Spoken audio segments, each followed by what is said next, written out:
여러분은 기도에 대해서 어떻게 생각하십니까?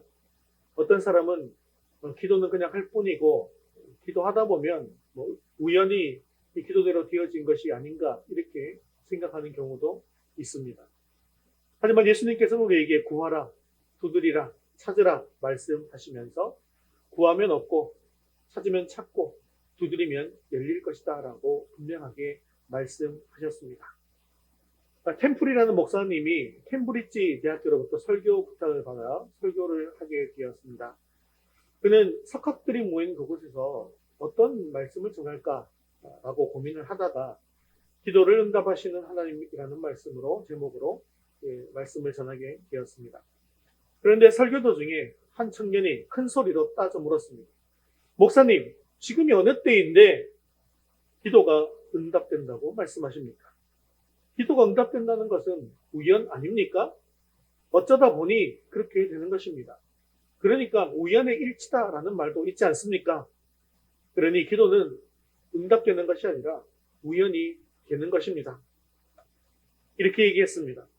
그러자 팀플 목사님은 이 말을 듣고 이렇게 대답했다고 합니다. 청년의 말도 일리가 있습니다. 그런데 이상한 것은 기도하면 우연이 생기고 기도를 안 하면 우연이 안 생긴다는 것입니다. 그래서 나는 기도합니다. 기도가 응답되는 것이 우연이든 우연이 아니든 기도를 하면 응답이 오기 때문에 기도하는 것이 중요합니다. 이 말씀으로 인해서 그 집회 가운데 큰 은혜가 쏟아졌습니다. 그렇습니다. 우리가 생각하기에 우연이라고 생각하는 그 우연의 배후에는 하나님께서 계십니다. 하나님은 사람들이 우연이라고 생각하는 일들을 통해서 역사하십니다. 우리가 기도하면 하나님은 반드시 응답하십니다. 오늘 본문에서도 바울은 교회를 위해서 기도하고 있습니다. 그러면 그는 교회에서 어떤 일이 일어나기를 바라면서 기도하고 있는 것일까요? 바울이 기도한 4가지의 기도 제목을 살펴볼 때 한 가지 중요한 점을 우리는 발견할 수가 있습니다.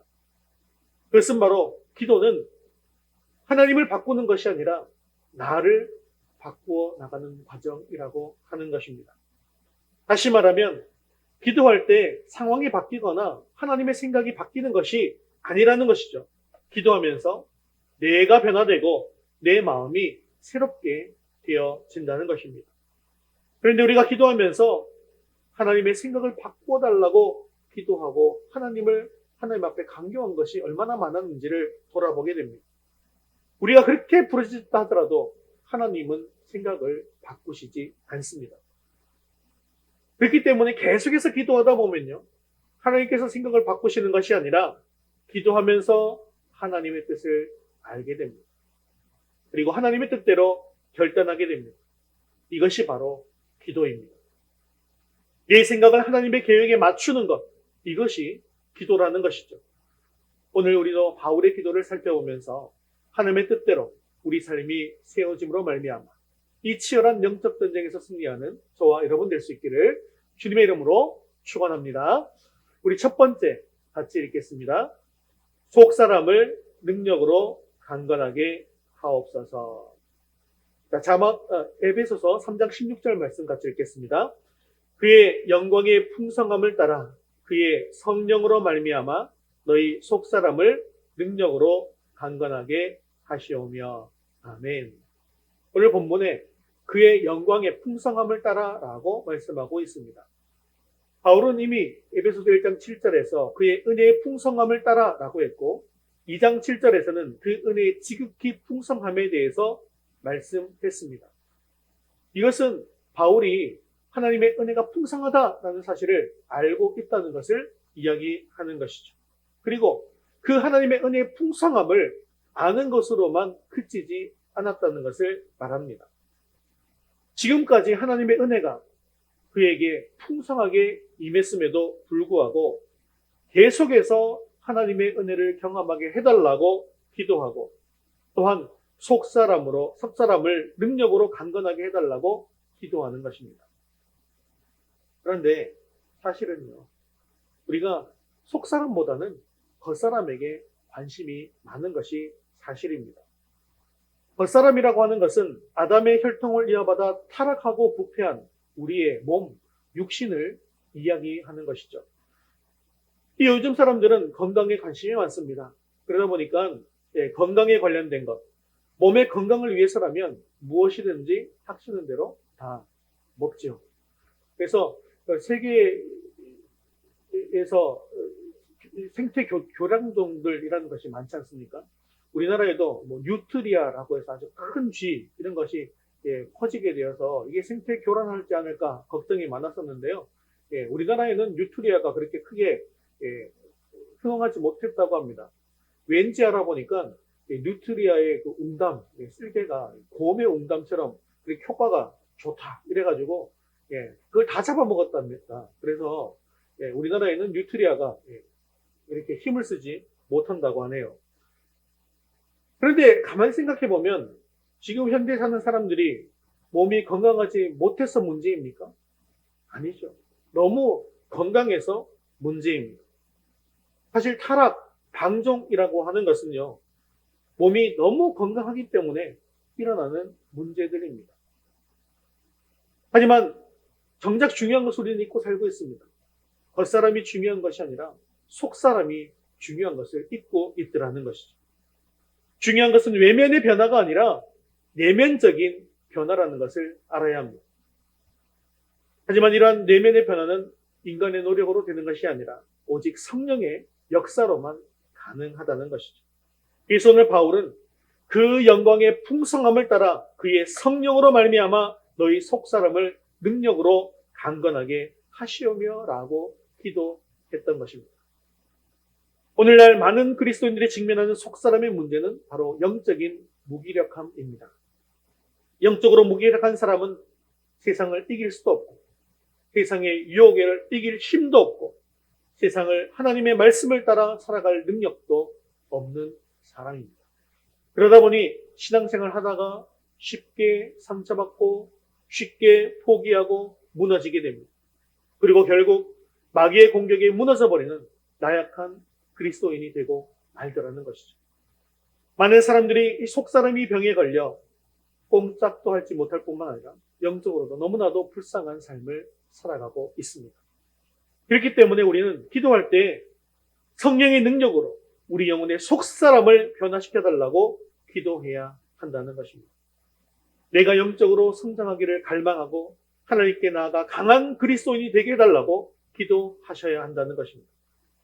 본문에 강건하게 된다라는 말은요, 낙심한다라는 말의 반대말입니다. 성령으로 속사람이 강건하게 될 때 낙심하지 않고 믿음으로 건강하게 살아갈 수 있다라는 말입니다. 여러분, 예수님의 제자들을 한번 생각해 보십시오.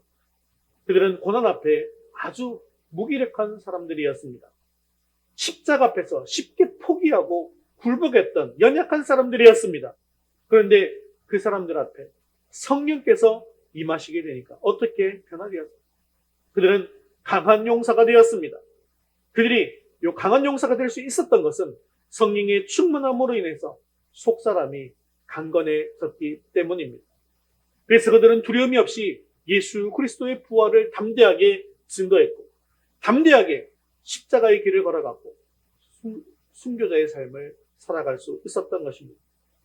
우리 하나님은 피곤한 자에게 능력을 주시는 하나님이십니다. 무능한 자에게 힘을 더해 주시는 하나님이십니다. 두려운 마음을 가진 사람에게 마음을 굳세게 하시고 참으로 의로운 오른손으로 붙들어 주시는 하나님이십니다.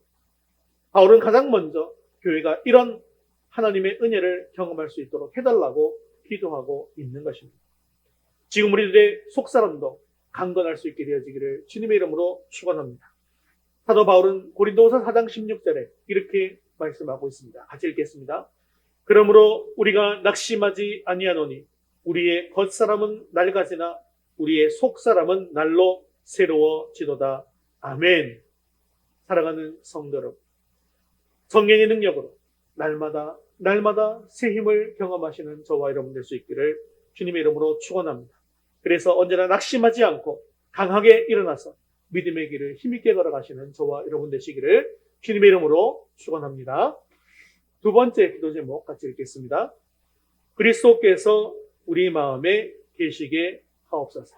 17절 상반절 말씀 같이 읽겠습니다. 믿음으로 말미암아 그리스도께서 너희 마음에 계시게 하시옵고 아멘.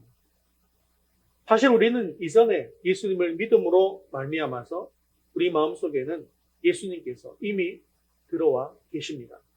우리가 믿음으로 주님을 영접하는 그때 주님께서는 우리 마음에 들어오시게 되었고 우리는 비로소 하나님의 자녀가 된 것이죠.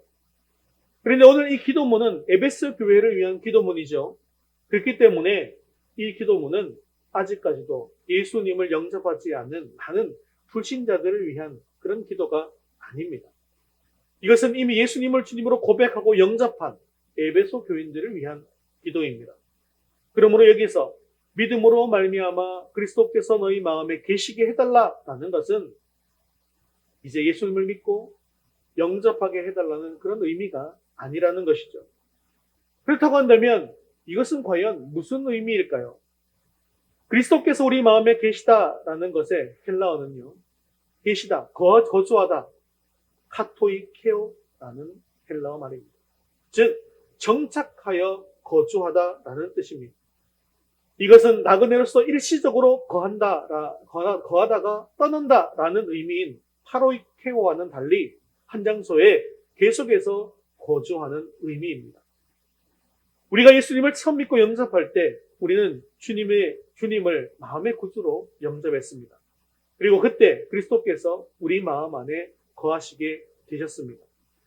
그런데 여기서 카토이케오로 예수님께서 우리 안에 거하신다는 것은 회심의 순간에 초점이 있는 것이 아니라 그 후에 우리 안에 계속해서 정착해서 거주하시는 예수님의 임재와 관련이 있다라는 것이죠. 예수님이 우리 안에 거하신다라는 것은 우리 마음에 예수님이 거하신다는 뜻입니다. 마음이라는 헬라어는 우리의 인격, 감정, 생각, 의지의 중심을 가리키는 말입니다. 그러니까 예수님께서 우리 마음을 차지하신다라는 뜻은요, 우리 인격의 중심이 되시고 감정과 생각과 의지를 결정하시는 분이 바로 예수님이다라는 뜻이 되는 것입니다. 그렇습니다. 우리가 처음 예수님을 믿고 영접하여 예수님을 마음에 모신 것으로 구원은 받게 되었습니다. 하지만 예수님을 파로이케어하게 하셔서는 안 된다는 것이죠. 그리스도께서 계속 우리 마음속에 계시도록 카토이케어 하도록 해드려야 한다는 것입니다. 그리스도께서 내 삶의 중심이 되시고 내 삶의 주인이 되시는 것을 잊지 말고 살아야 한다는 것이죠. 예수님을 영접할 때 믿음도 필요한 것이지만 항상 예수님을 내 삶의 중심에 모시고 살아가는 것에도 믿음이 필요하다는 것입니다. 하지만 우리가 믿음이 식어지고 불신앙에 사로잡히게 될 때 우리의 마음은 예수 그리스도 한 분만으로 충분해지지 않습니다. 그 자리에 대신 다른 것들이 차지하게 되더라는 것이죠. 사랑하는 성도 여러분, 지금 우리들의 마음에는 무엇이 사로잡고 있습니까? 그리스도에 사로잡힌 마음이 될 수 있기를 주님의 이름으로 축원합니다. 내가 내 마음을 움직이는 것이 아니라 주님이 내 마음을 움직이는 사람이 될 수 있기를 바랍니다. 많은 사람들이 마음을 지키지 못해서 실패하는 모습을 볼 수 있습니다. 그래서 사단도 우리의 마음을 집중적으로 공격합니다. 여러분들의 마음을 세상에 굴복하고 세상의 죄에 굴복하고 마귀에 굴복시키도록 하는 것입니다. 그래서 우리는 매일 마음을 쳐서 그리스도께 복종하는 작업을 해나가야 하는 것이죠. 고린도후서 10장 5절에는 바울이 이렇게 말씀합니다. 같이 읽겠습니다. 하나님을 아는 것을 대적하여 높아진 것을 다 무너뜨리고 모든 생각을 사로잡아 그리스도에게 복종하게 하니 아멘. 바울은 모든 생각을 사로잡아 그리스도에게 복종하게 한다고 말씀하고 있습니다. 그렇습니다. 믿음 생활은 바로 우리의 마음을 지키는 것입니다. 우리의 마음이 세상에 굴복하는 것이 아니라 우리 안에 카토이케오로 거하시는 예수 그리스도께 굴복하는 삶을 살아가는 것입니다. 그렇습니다. 우리 믿음으로 우리들의 마음에 그리스도가 계시게 한다는 말씀은 바로 주님께서 우리들의 마음을 사로잡게 되셔서 우리가 주님께서 원하시는 삶을 살아간다라는 것을 뜻하는 것이죠. 즉, 이 말씀은 주님께서 우리에게 주신 비전과 사명으로 가득해 돼서 주님께서 주신 비전과 사명감으로 살아가게 된다는 뜻입니다. 사랑하는 성도 여러분, 믿음으로 우리를 마음에 그리스도께서 가득하시기를 바랍니다. 세상의 염려와 근심이 가득한 것이 아니라 주님께서 주신 비전과 사명감으로 충만할 수 있기를 바랍니다. 그래야 이 땅에 살면서 주님의 뜻과 주님의 비전을 이루어나가는 저와 여러분 되시기를 주님의 이름으로 축원합니다. 바울이 얘기하는 세 번째 기도 제목 같이 읽겠습니다. 그리스도의 사랑을 알게 하옵소서. 17절 하반절 말씀 읽겠습니다. 너희가 사랑 가운데서 뿌리가 박히고 터가 굳어져서 17절에는 우리 신앙생활이 올바르게 성장하기 위해서는 사랑 가운데 그 뿌리가 박혀야 한다라고 말씀하고 있습니다. 이 뿌리가 박히는 정도가 아니라 아예 터가 굳어져야 한다라고 말씀하고 있는데요. 여기에는 이렇게 두 가지의 개념이 복합적으로 사용된 것을 볼 수가 있습니다. 먼저 뿌리가 박힌다라고 하는 것은 나무를 튼튼하게 심는 장면을 묘사하고 있는 것입니다. 그리고 터가 굳어진다라고 하는 것은 건축을 할 때 기초를 튼튼하게 다지는 장면을 이야기하고 있는 것이죠. 즉 우리가 신앙생활을 하면서 기초를 다지는 것이 바로 무엇이 되어야 하는가라는 것은 바로 사랑이다라는 것입니다. 사랑을 기초로 살아가는 것에 대해서 나무를 심을 때 뿌리를 깊이 박아서 자리를 굳게 잡는 것처럼, 그리고 건축할 때 기초를 튼튼하게 닦아서 터를 굳게 세우는 것처럼 해야 한다는 것입니다. 왜 이렇게 바울은 이 사랑에 대해서 굳이 이중으로 이야기한 것일까요? 그만큼 신앙생활에 있어서 사랑은 중요한 것이고 성도가 그 신앙의 뿌리를 두어야 할 것은 바로 사랑이라는 토양임을 강조하는 표현입니다. 물론 신앙생활 잘하기 위해서 예배, 기도, 말씀, 섬김, 봉사 이런 것이 다 중요합니다.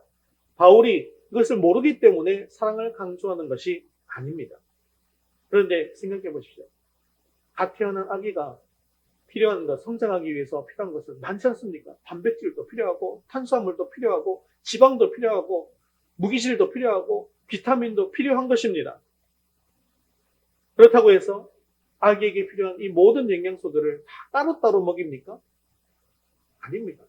갓 태어난 아기에게는 어머니의 젖으로부터 나오는 모유를 먹이는 것이죠. 그런데 이 모유만으로도 이 아이는 잘 자랍니다. 뼈가 자라고 살이 포동포동 찌게 되는 것이죠. 바울이 본문에서 사랑만을 이야기하는 것도 이와 같은 것입니다.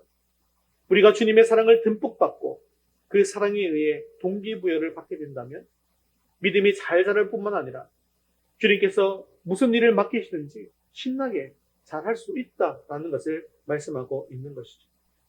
야곱은 라헬을 위해서 무려 7년이라는 긴 시간 동안 외삼촌 라반을 위해서 일했습니다. 그런데 성경은 이것에 대해서 어떻게 이야기하고 있을까요? 창세기 29장 20절 말씀 같이 읽겠습니다.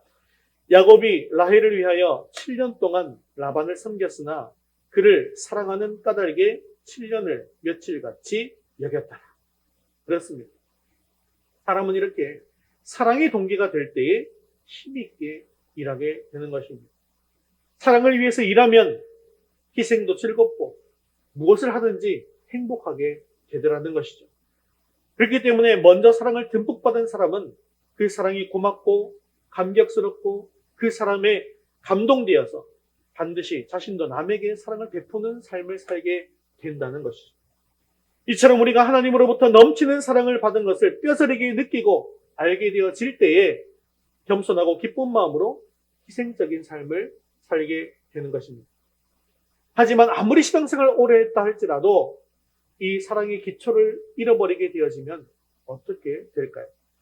나중에 예수님은 에베소 교회를 향해서 이렇게 말씀하고 있습니다. 요한계시록 2장 4절 5절 말씀 같이 읽겠습니다. 그러나 너를 책망할 것이 있나니 너의 처음 사랑을 버렸느니라. 그러므로 어디서 떨어졌는지를 생각하고 회개하여 처음 행위를 가지라. 만일 그리하지 아니하고 회개하지 아니하면 내가 내게 가서 내 촛대를 그 자리에서 옮기리라. 그렇습니다. 사랑을 잃어버리면 이렇게 책망받게 되고 심지어 촛대를 그 자리에서 옮겨지는 무서운 심판을 받게 됩니다. 그렇기 때문에 바울은 우리의 신앙이 사랑의 뿌리를 받게 되어져야 되고 터가 굳어져야 한다라고 말씀하고 있는 것입니다. 그러므로 지금이라도 우리의 신앙을 사랑 가운데 뿌리를 내리시고 터를 잡게 되어지기를 주님의 이름으로 축원합니다. 우리 에베소서 3장 18절, 19절 상반절 말씀 계속해서 읽겠습니다. 능히 모든 성도와 함께 지식에 넘치는 그리스도의 사랑을 알고 그 너비와 길이와 높이와 깊이가 어떠함을 깨달아. 18절, 19절을 보면 바울은 계속해서 에베소 성도들이 지식에 넘치는 그리스도의 사랑이 어떠한지를 알게 되기를 구하는 기도를 하고 있습니다. 여기서 바울은 우리를 향한 그리스도의 사랑이 지식에 넘치는 사랑이다라고 말씀합니다. 즉 그리스도의 사랑은 인간의 지식으로는 도저히 알 수 없는 초월적인 사랑이라는 것이죠. 우리가 알고 있는 사랑의 지식은 대부분 이렇습니다. 자녀에 대한 사랑, 연인이나 부부관계에 대한 사랑, 친구 간의 사랑 등이죠. 그리고 그 중에서도 가장 희생적인 사랑이라고 한다면 아마도 자녀에 대한 부모의 사랑일 것입니다. 그리고 그것을 가장 고귀하고 존귀하게 여깁니다. 하지만 사실 그 사랑도 한계가 있지요. 영원하지도 않습니다. 심지어 그 사랑 안에서도 갈등이 있는 모습을 우리는 흔하게 보게 되어집니다. 또한 자녀가 성장하면 부모가 자신의 수고에 대한 보상을 바라기도 하는 것이죠. 바로 이것이 우리가 알고 있는 사랑에 대한 지식이라는 것입니다. 우리가 알고 있는 사랑은 아무리 훌륭한 것이라 할지라도 한계가 분명하고 조건적이더라는 것이죠. 하지만 우리가 알고 있는 사랑에 대한 지식을 초월한 사랑이 있습니다. 그것은 바로 우리 주 예수 그리스도에 대한 인간에 대한 사랑입니다. 바로 바울은 이 그리스도의 사랑을 우리 성도들이 깨닫기를 바라는 마음을 가지고 기도하고 있는 것이죠. 물론 이 사랑은 인간의 지식으로는 죽었다 깨어나도 깨달을 수가 없는 것입니다. 하지만 거듭나서 하나님의 자녀가 된 우리는 그것을 알 수 있습니다. 그렇기 때문에 바울은 능히 그 사랑을 알고 나고 기도하고 있는 것이죠. 그래서 구체적으로 그 사랑이 어떤지에 대해서 이렇게 말합니다. 사랑의 너비라고 얘기하는데요. 그것은 사랑의 폭을 이야기합니다. 즉 어떤 사람도 주님의 사랑을 받을 수 없을 만큼 멀리 떠난 사람은 없다는 것을 이야기하는 것이죠. 즉 예수님의 사랑을 기초로 한 내가 사랑할 수 없을 정도로 아주 나쁜 사람은 없다는 것입니다. 즉 예수님의 사랑은 모든 사람을 수용하고 포용할 수 있는 너비를 가진 사랑이다라는 것이죠. 사랑의 길이라는 것은 그 지속적인 사랑을 의미합니다. 그리스도의 사랑은 한 번, 두 번 사랑하다 끝나는 그런 사랑이 아닙니다. 예수님의 사랑은 영원한 사랑입니다. 사람의 행위에 따라서 좌지우지되는 그런 사랑도 아닙니다. 일단 하나님의 사랑이 시작되면 그 사랑은 영원하다라는 것을 이야기하는 것이죠. 사랑의 높이라는 말은 주님의 사랑이 고차원적인 사랑이다라는 것을 말씀하고 있는 것입니다. 인간의 머리로 이해할 수도 없고 깨달을 수도 없는 그런 놀라운 사랑입니다. 인간들은 자기를 사랑해주는 대상만 사랑하려는 특징을 가집니다. 자기를 미워하고 대적하는 원수 같은 사람들까지 사랑하는 사람은 거의 없죠. 하지만 우리 주님은 하나님을 멀리 떠나 대적하는 원수 같은 죄인들까지도 사랑해 주셨습니다. 그것이 바로 상식을 뛰어넘는 주님의 사랑을 이야기하는 것이죠. 마지막으로 사랑의 깊이라는 말은 한계가 없는 깊은 사랑을 이야기하는 것입니다. 그 깊이는 예수님의 낮아짐에서 발견할 수가 있습니다. 예수님은 낮고 천한 인간의 몸을 입고 이 땅에 오셨고요. 결국 십자가의 죽으심으로 음부까지 떨어지셨습니다. 우리를 너무나 사랑하셔서 낮고 낮은 곳까지 내려가신 것이 바로 사랑의 깊이입니다. 사랑하는 성도 여러분, 우리는 바로 이처럼 우리의 지식을 초월한 주님의 사랑을 받은 사람들입니다. 그러므로 우리는 이 사랑을 능히 깨달아야 합니다. 그리고 그 사랑에 보답하는 삶을 살 수 있어야 합니다. 오늘 우리 교회에 이런 사랑의 역사가 충만하게 일어나게 되어지기를 주님의 이름으로 축원합니다. 사랑은 사람의 삶을 변화시킬 뿐만 아니라 죽어가는 생명까지도 살릴 수가 있습니다. 사랑하는 성도 여러분, 사랑으로 뿌리를 든든히 내릴 수 있기를 바랍니다. 그리고 이 사랑을 기초로 사랑을 실천하는 삶을 살아갈 수 있기를 바랍니다. 그러므로 말미암아 주님의 사랑의 일마를 풍성히 맺는 저와 여러분 되시기를 주님의 이름으로 축원합니다. 바울의 네 번째 기도 제목 같이 읽겠습니다. 하나님의 모든 충만하신 것으로 충만하게 하옵소서. 19절 하반절 말씀 같이 읽겠습니다. 하나님의 모든 충만하신 것으로 너희에게 충만하게 하시기를 구하노라. 아멘. 이 말씀은 성도가 지향해야 하는 최종적인 믿음의 목표가 무엇인지를 보여주는 말씀입니다. 어떤 성도들은 간혹 복음을 듣고 예수님께서 나의 모든 죄를 속량해 주셨기 때문에 이제는 안심하고 죄를 지어도 되지 않을까 생각하는 분도 계십니다. 혹 죄를 지었더라도 회개만 하면 되지 않겠는가라고 말씀하기도 합니다. 그런데 그것이 과연 맞는 말일까요? 바울은 그렇지 않다라고 우리에게 말씀합니다. 죄사함을 받아 구원받은 이후에 성도가 지행해야 되는 최고의 목표는 무엇이냐? 그것은 바로 하나님의 충만하심에 있다라는 것이죠. 그렇습니다. 하나님께서 우리에게 원하시는 것은 바로 성도가 하나님의 충만하심을 받아 충만하게 되어지는 것이며 하나님의 완전하심을 따라 완전하게 되어지는 것입니다. 하나님께서는 당신이 충만하시고 완전하신 것처럼 하나님의 백성이 충만하고 완전하기를 원하시더라는 것이죠. 하지만 인간 스스로는 이것을 이룰 수가 없습니다. 그래서 하나님께서 택하신 것이 바로 예수님의 십자가의 사랑인 것입니다. 이것이 바로 신앙생활의 핵심이며 포인트입니다. 이 결론에 이르기 위해서 우리 신앙의 뿌리가 사랑에 박히고 그 사랑의 너비와 길이와 높이와 깊이를 알게 되면 이러한 충만이 가능하게 된다는 것이죠. 그런 측면에서 본다면 하나님의 충만하심으로 충만하게 되는 삶이 어떤 삶일까요? 그것은 바로 우리가 처음부터 살펴보았던 성령의 충만한 능력으로 속사람이 강건케 되는 것이고 예수님이 내 마음의 중심에서 내 삶의 중심이 되는 것이고 지식에 넘치는 그리스도의 사랑으로 살아갈 때 하나님의 충만함이 임하셔서 하나님이 일하시고 하나님이 더욱더 풍성하게 충만하게 채워주시는 삶을 살아가는 것을 뜻하는 것입니다. 그러므로 우리는 늘 하나님의 충만하심으로 우리를 넘치도록 채워달라고 기도하셔야 한다는 것이죠.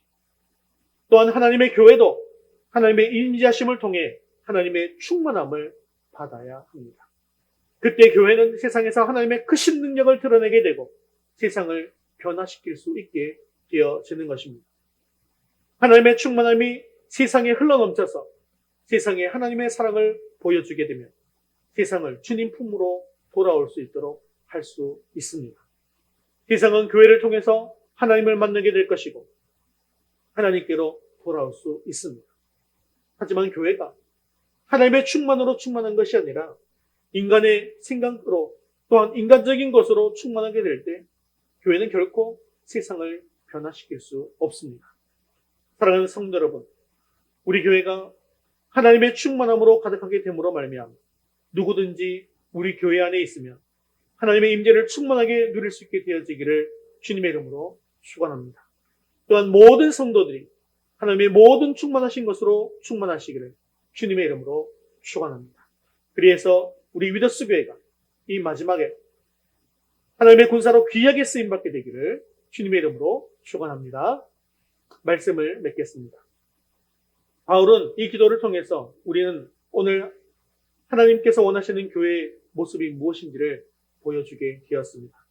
교회는 첫째로 속사람이 능력으로 강건하게 되어 낙심하지 않고 믿음의 길을 걸어가야 합니다.